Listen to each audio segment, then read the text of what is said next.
eu sou a professora Adriana e vou lecionar língua portuguesa para o 6º ano do Colégio Emaús. Não deixem de seguir as orientações. Se o professor enviar algo para ser lido antes, leia. Escolha um lugar tranquilo para assistir sua videoaula. Faça as atividades com base na videoaula. Hoje eu vou passar para você sobre o gênero textual poema. Existe diferença entre poema e poesia? A poesia é uma forma de arte, podendo ser expressa pela pintura, fotografia, música e texto. Ou seja, a poesia, a representação da poesia não é somente na escrita. Muitas pessoas pensam que para existir a poesia tem que ter algo escrito. Não, é uma forma do artista se expressar através também da pintura, da fotografia, de uma miragem, de uma música, não somente da escrita. Então, todo poema é considerado poesia, porém nem toda poesia precisa ser um poema, ou seja, o poema é a representação da poesia na escrita.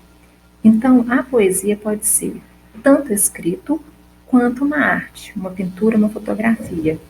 Já o poema, ele é a escrita da poesia. Ele representa essa escrita. Então, podemos dizer que o poema é a representação da poesia em sua forma escrita. Para existir, então, o poema, eu tenho que ter algo escrito. Tenho que ter a poesia escrita. Já a poesia, não. E o poema, ele é dividido em duas partes, na estrofe e no verso.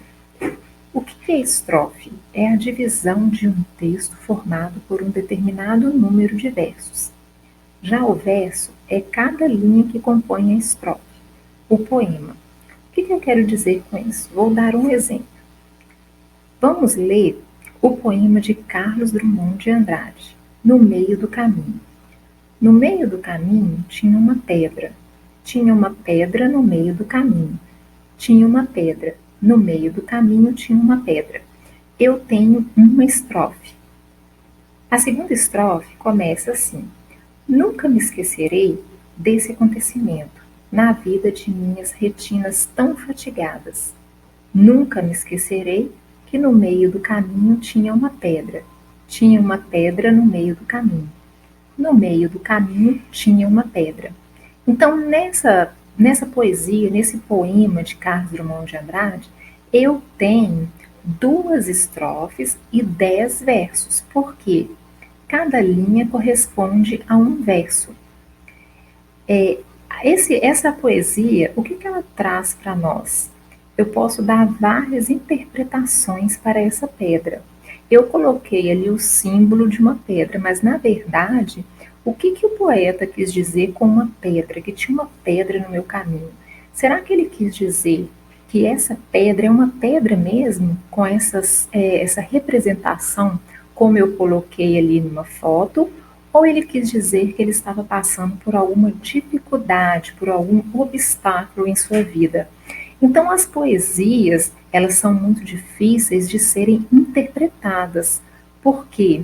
Porque eu posso ter várias interpretações em uma mesma poesia.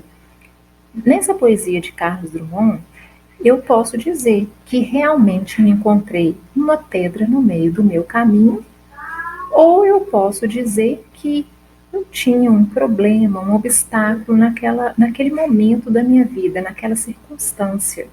E aí, ele fez essa poesia e nós podemos fazer essas interpretações. Para fazer essas interpretações das poesias, os poetas também usam alguns recursos chamados figuras de linguagens. Nós vamos estudar algumas.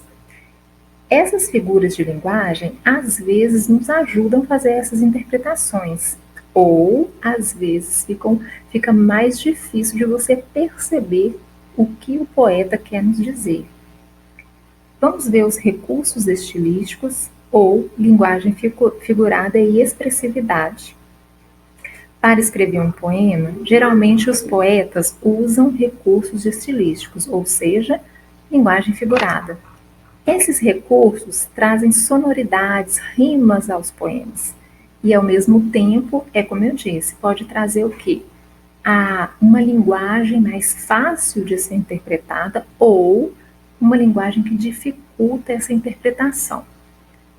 Vamos ver agora uma poesia de Mário Quintana. Poeminha do Contra. Todos estes que aí estão, atravancando o meu caminho, eles passarão. Eu, passarinho. Então, olha como que ele usa de alguns recursos. Olha a rima. Estão, passarão. Caminho, passarinho. Então, ele faz o uso da rima e ele brinca com a palavra passarão e passarinho. Porque passarão existe, passarão, no sentido de pássaro, e passarinho. Então, quer dizer, é como se ele estivesse falando o aumentativo, usando ali o aumentativo de pássaro e o diminutivo de passarinho. Ao mesmo tempo, você pode perceber que se eu disser passarão, é como se fosse um verbo passar que está o quê? No futuro. Então, o poeta, ele brinca com esses recursos. E quais são esses recursos? São as figuras de linguagens. Ou, a mesma coisa, recursos estilísticos. Ou até mesmo a expressividade. Vamos ver quais são? Nós vamos estudar 4. Quais são, então, esses recursos?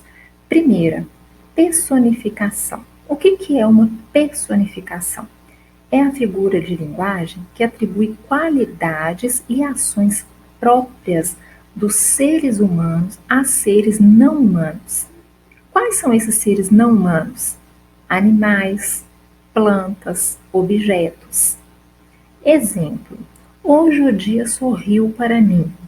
Quando eu digo que o dia sorriu, o dia não sorri, não é verdade? O dia pode, por exemplo, estar ensolarado, bonito, ou então com uma chuva que também nós precisamos, sem ser a chuva muito forte que causa destruição, claro.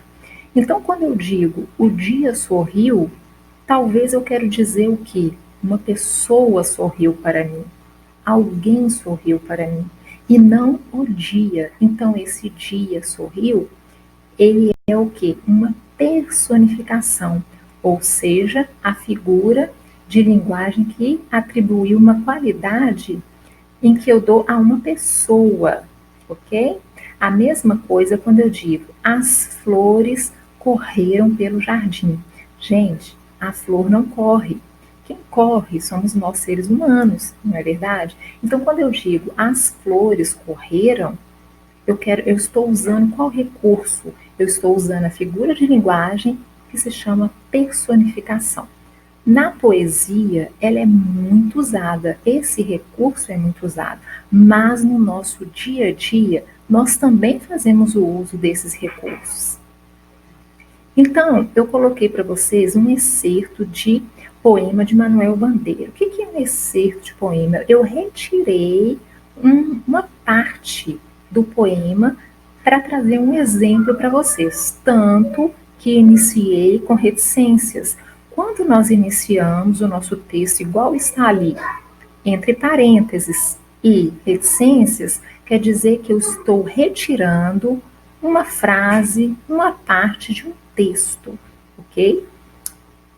Não baixava aquela estrela, por que tão alta luzia? Eu ouvia na sombra funda, responder que assim fazia, para dar uma esperança mais triste ao fim do meu dia. Ele usou um recurso aí da rima, né? Luzia, fazia, dia, e também usou a personificação.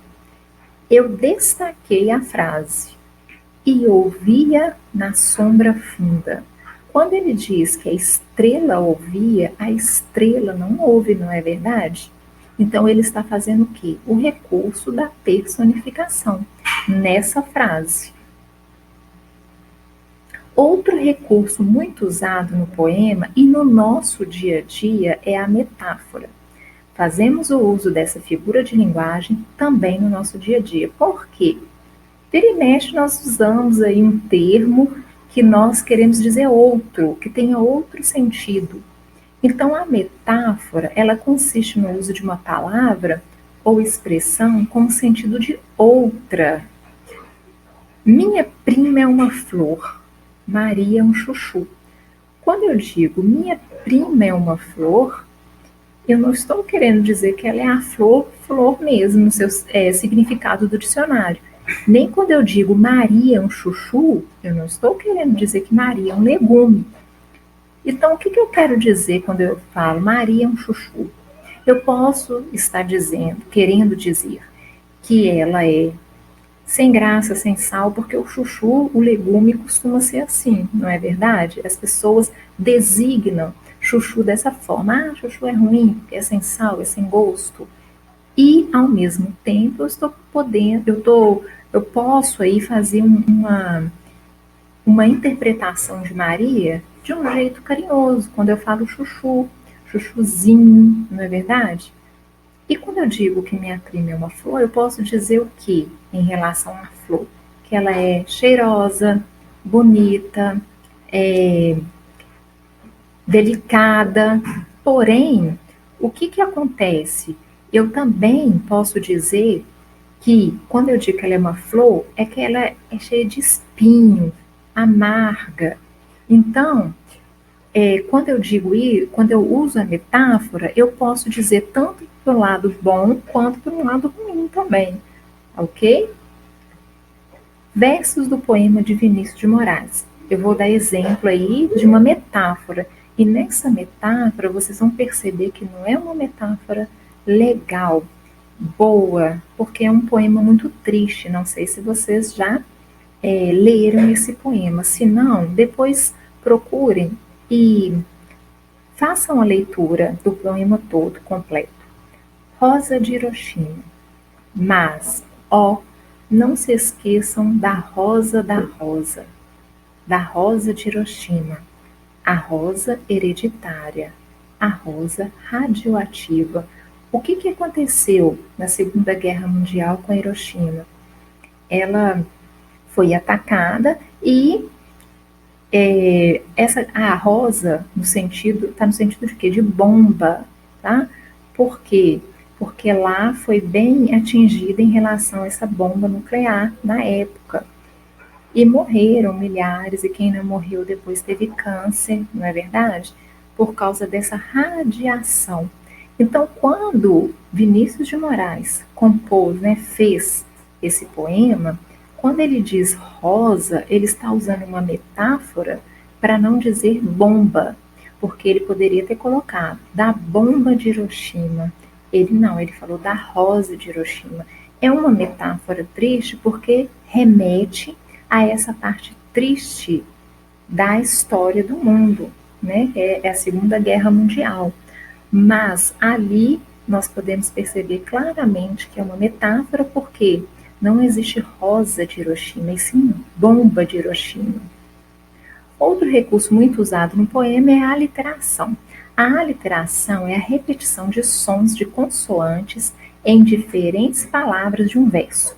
Bom, a aliteração nós não costumamos sair por aí usando-a no dia a dia, né? Por quê? Porque você não vai sair repetindo, a não ser quando você lê realmente um poema e nela existe esse recurso, traz esse recurso. Olha o exemplo. Chove, chuva, chove sem parar. Outro exemplo. Lá vai o vento varrendo tudo. Quando eu faço o uso desses exemplos aí da literação, chove, chuva, chove, lá vai o vento varrendo, eu consigo perceber a repetição dessas consoantes. No primeiro caso, eu tenho do CH que representa pelo som que nós já estudamos em fonologia, pelo som X, não é verdade? E no segundo, pelo V. Esses sons trazem o quê? Uma sonoridade para nós, quando nós lemos essas poesias ou essas frases. Então, a literação, o recurso que ela traz muitas vezes dentro da poesia, são esses sons, a sonoridade. Ela trabalha muito com a fonologia. Um exemplo eu trouxe aqui de Manuel Bandeira, A Onda. Olha que delícia essa imagem. A onda anda, aonde anda? A onda ainda onda, ainda onda. Aonde? Aonde? A onda, onda. Então, quando Manuel Bandeira, escreveu essa poesia, fez essa poesia, ele usou o recurso da literação pela repetição do som D.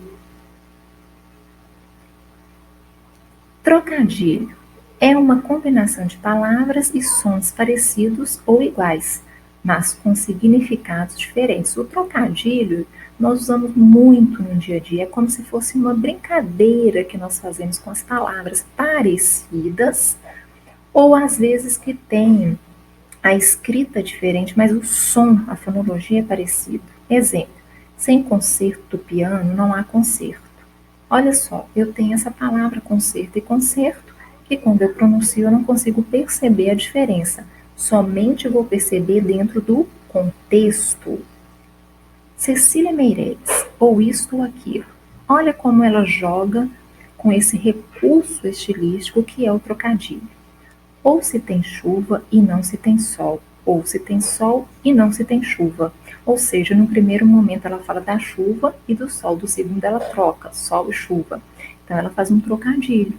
Ou se calça a luva e não se põe um anel, ou se põe um anel e não se calça a luva. Quem sobe nos ares não fica no chão. Quem fica no chão não sobe nos ares. É uma grande pena que não se possa estar ao mesmo tempo em dois lugares. Ou guardo dinheiro e não compro doce, ou compro doce e gasto dinheiro. Ou isto ou aquilo, ou isto ou aquilo. E vivo escolhendo o dia inteiro. Não sei se brinco, não sei se estudo, se saio correndo ou fico tranquilo. Mas não conseguir entender ainda qual é melhor, se é isto ou aquilo. Então, em toda a sua poesia, em todo o seu poema, o que ela faz? Ela brinca com esse recurso estilístico que é o trocadilho, ok? Então, nesse contexto, o que nós estudamos? O poema, a poesia, como que a linguagem é feita, trabalhada, bonita. É um gênero textual, às vezes, difícil de compor, de fazer, né? É difícil às vezes fazer uma poesia por causa de todos esses recursos que nós temos, que nós podemos inserir. Nos exercícios da página 83 à página 98, vocês vão ver vários exemplos de poesia. Leiam com atenção e façam os exercícios, ok? Bom, eu encerro por aqui a nossa aula de hoje. Espero que vocês tenham gostado e entendido. Lembrem-se, juntos no caminho certo.